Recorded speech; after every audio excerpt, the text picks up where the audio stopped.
चुड़ैल तांत्रिक के पास जाती है, पर उसे वहाँ तांत्रिक नहीं मिलता। वो तो कब का वहाँ से जा चुका था।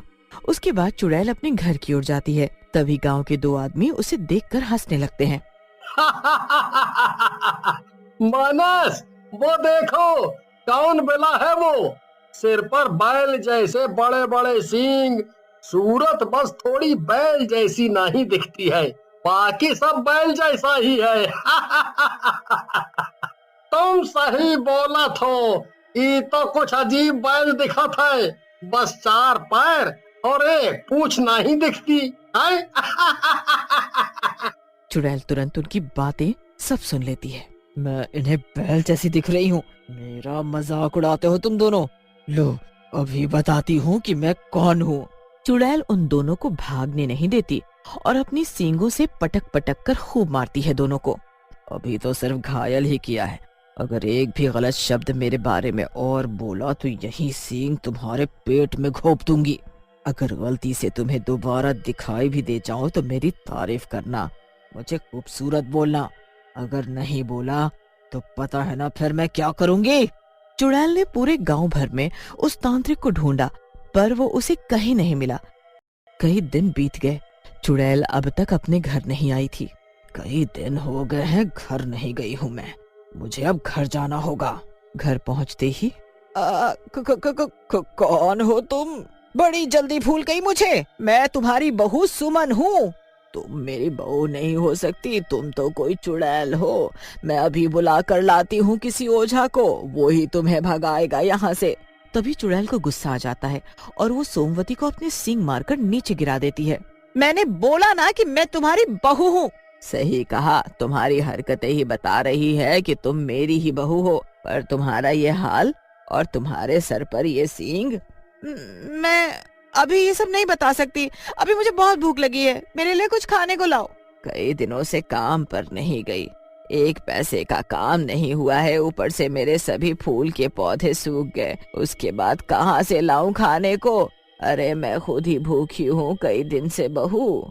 बस फिर क्या था, इतना सुनने पर ही चुड़ैल अपने सींगों से सोमवती को मारने लगती है, उसे खूनम खून कर देती है। अरे मत करो तुम ऐसा, मुझे क्यों मार रही हो? मुझ बूढ़ी को मारते हुए तुम्हें शर्म नहीं आती क्या? नहीं आती शर्म, जा अब कहीं और से मेरे लिए खाना ला। सोमवती पड़ोस से थोड़ा दाल चावल मांग लाती है, उसे खाते ही चुड़ैल को आराम आता है और चुड़ैल आराम से सो जाती है। पर अचानक आंख खुलते ही चुड़ैल सोमवती को अपने पास बुलाती है। पैरों में बहुत दर्द है, नींद में नहीं आ रही दर्द के मारे, इसीलिए तुम मेरे पैर दबा दो।